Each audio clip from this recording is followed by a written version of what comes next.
Salt, Light, and Fire by Bea Ruvalcaba. Narrated by Mia Ruvalcaba. Darkness quickly engulfed the camp, threatening to assimilate it into its deep, obsidian depths, seemingly snuffing it out of existence. The lights were out. Surely it would have been better if they had never shone, thought Ben Tallmadge, as he stood silently reflecting. A tumultuous storm of contemplation played over his face, illuminated by the desolate flame of a candle sporadically dancing before him, as if it was in the imminent throes of extinction. The colonies were no longer the same place, but a cruel facsimile of what he had remembered of his childhood past. The cacophonous drumbeats of revolution shattered and desecrated the serene haven that he had once called home, and he had been all too willing to be swept in the heat and fervor of the moment, to make his mark on history. It was a glorious, yet heavy burden to be captain. Having no control of who would survive made him feel as though the entire world rested upon his shoulders. Ben's heart raced as he recalled a haunting vision that had been plaguing him for the past 3 nights. Like a fall apparition, it always returned. He would be standing alone in a dark chasm of infinite cold that materialized into the specter of an empty graveyard. Suddenly, a snap hiss resounded from the depths of the crypts as the undead came alive, swirling around him. Dry bones pointed their skeletal fingers in silent accusation, glaring from the hollow depths of their sunken, fractured skulls. As the ghastly sight began to fade in the moonlight, the undead army was replaced with the vision of all the men who had been lost in battle. These men were the expendables. Breaking the silence, they chanted in unison, "If you knew, why didn't you tell us?" The accusation cut deep as the chorus grew in unnerving waves that abruptly ended as he awoke, drenched in cold sweat. Restless, he relieved one of his men of watch. He felt a pair of eyes on him. Suddenly, he spun around, raising his pistol into the darkness. "You can run, but you'll only die tired," he growled.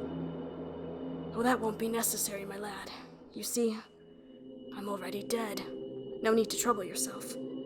Ben looked around in surprise, nearly dropping his pistol at the sound of gravelly laughter, which erupted behind him. He quickly glanced around, making sure none of his men observed this. It must be from lack of sleep that this miserable wretch was able to get the better of him. "Who are you?" he said, regaining his composure, though failing to follow protocol, as usual. "I'm just a simple man, trying to make my way through this perilous realm, like my father before me."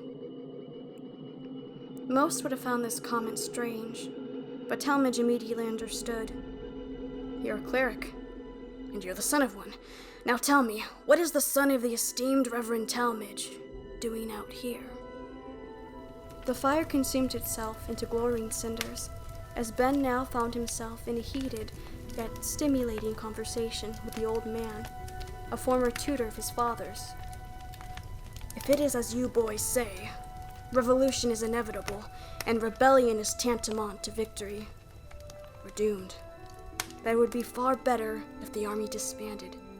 So many souls damned for nothing, never knowing the truth." His voice gradually fell from the crescendo into a soft whisper. "That's treason," Ben breathed. "Is it treason to say that man is mortal? The majority of these boys have not had the privilege of knowing the truth from childhood, as you have, Ben. Has it never occurred to you what will happen to these men after they die, and the fate that is awaiting them?" The ensuing silence was so deep that Tallmadge dared not break it, though his efforts were futile. Emotions had always been his greatest weakness. He could no longer resist them. Not now. His shoulders undulated convulsively, and bitter tears from his sequestered emotions now came pouring forth with a vengeance. He started sobbing uncontrollably. I always thought that there would be another day. One more chance for me to tell them the truth. But the psalmist was right. We are but one step away from death. However, I seem to have stumbled while most of my men have taken that final step, never knowing. The cleric gently laid a hand on his shoulder as his impassioned recital subsided. It's never too late. Have you not realized that there are still souls ready to accept salvation within your ranks? If the Lord has kept you alive for this long, it must be for a reason. It is time for you to be salt and light. Embers of hope now burned with an indefatigable fire of passion for the lost.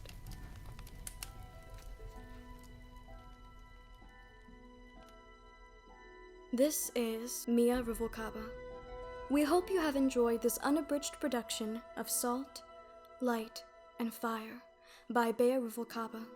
This program was produced and directed by Olivia Ruvalcaba, executive producer Bea Ruvalcaba, post-production and sound mixing by Michael Ruvalcaba and Tessa Lee at Pirate Pug Studios.